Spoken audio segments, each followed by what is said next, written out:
and chill a bit again. So we'll be talking about halogens.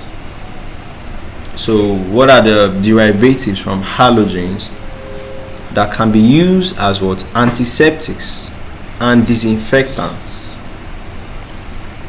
So for examples of halogens that can be used, you have things like the chlorine, we have the iodine, we have the bromine, we have the fluorine. They can be used as what? Antiseptics and disinfectants. Okay. So for the halogens, you see that halogens like chlorine, iodine, bromine, fluorine, so they are actually widely used as antiseptics and disinfectants. Why? Because they have strong oxidizing agents. They are strong oxidizing agents. So they can be able to what? Scatter the membranes of microorganisms and make those microorganisms vulnerable to attacks. Okay.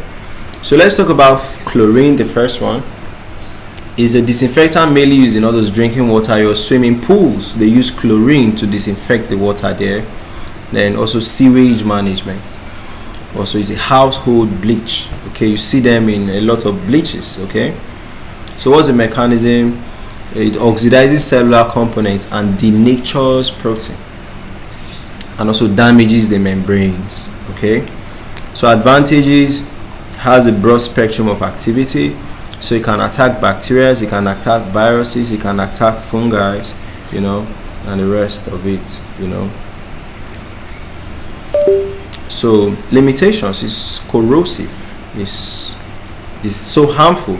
So if you put it on a living tissue, the concentration should be low. If not, it will be so harmful. So iodine now. Iodine is an antiseptic mainly used for skin disinfection before surgery. Example include the povidone-iodine. So it's used in wound cleaning, medical settings. So mechanism is to penetrate the cell wall, it will disrupt the proteins and nucleic acid. So it's effective against bacteria, it's effective against fungi, it's effective against protozoa, and also many viruses. Then how about bromine? So it's used in water treatments. So it's less commonly used in medical applications. So it has a similar oxidative effect. It will damage the membranes. Okay. So advantages: is more stable than chlorine in warm water. Okay, but it's expensive. Bromine is expensive. So how about fluorine? It's not typically used because it's so toxic, but you can use it. Okay. So examples include the sodium fluoride is used in dental care to prevent tooth decay. So the bacteria in the mouth are really crazy.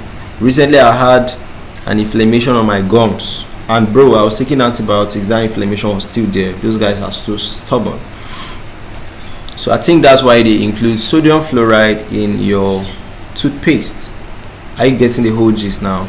So mechanism, it interferes with the microbial enzymes and strengthens tooth enamel.